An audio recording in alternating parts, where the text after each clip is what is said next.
Dark Souls, unlike the previous games I've reviewed, is an older game. Much older, in fact. Indeed. Why am I reviewing The it? dark side Simple. brands the It is, undead. in my opinion, the perfect RPG experience.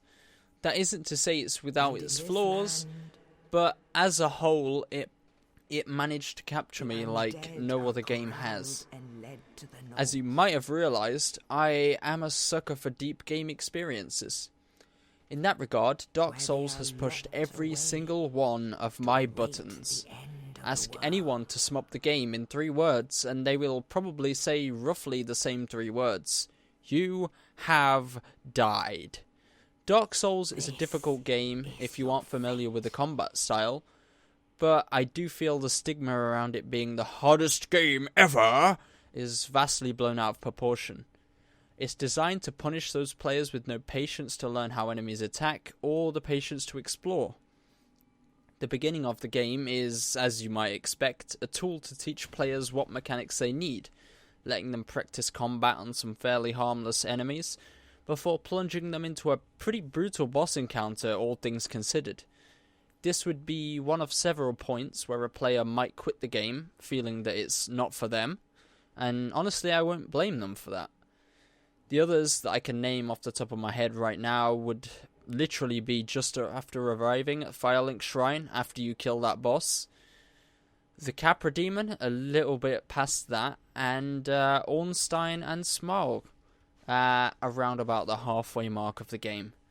I mean, every boss has the potential to make you rage quit, but these parts are the places where I think people will have the toughest times.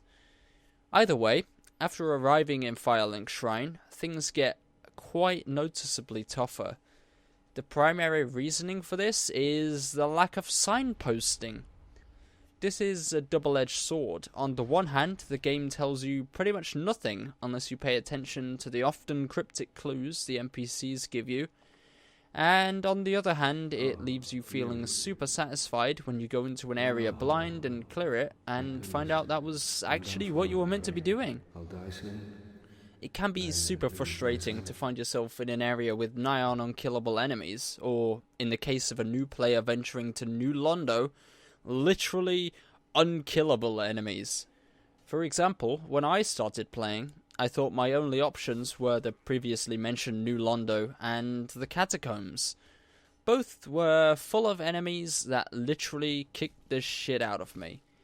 It wasn't until I complained on Facebook that a friend hinted at another area that I could go to.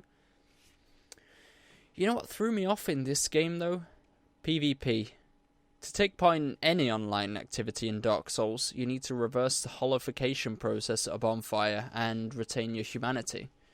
Be this co-op or PvP, as well as summoning NPCs.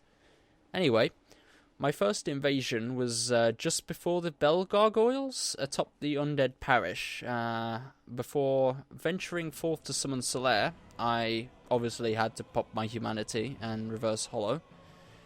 And I made my way up, and just before I got to the ladder, it popped up on my screen that I was being invaded. So naturally, at this point, I had no idea what an invasion was.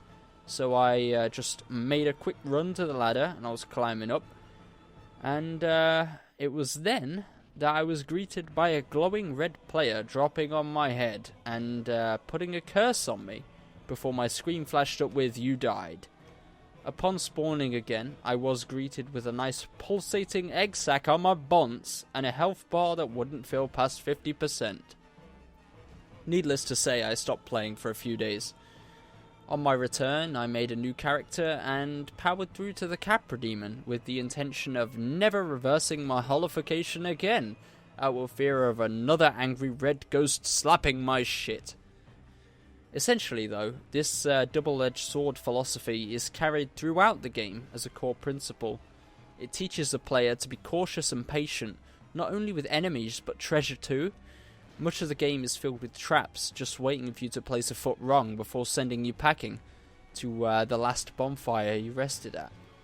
Mimics really left me kicking myself for being so stupid and greedy too. So often I'd blindly open something thinking, yay, treasure, I'm gonna be fucking powerful!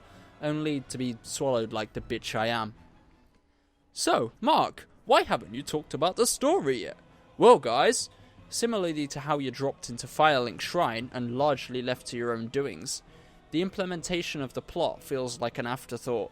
You get vague objectives from cinematics and NPCs, but not much explanation for them unless you really start digging.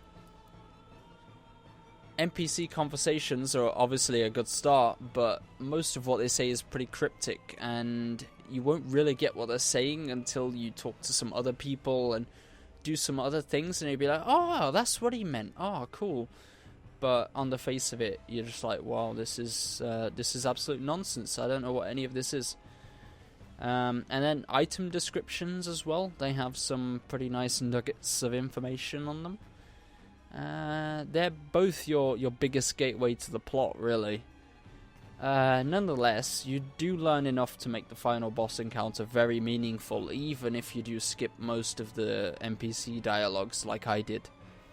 That wasn't intentional, by the way. It was more, I don't know what these guys are saying, so I'm just gonna go and fight some dudes, because that's fun, right? Anyway, to wrap up, I definitely feel that Dark Souls ranks as one of the best video games of all time.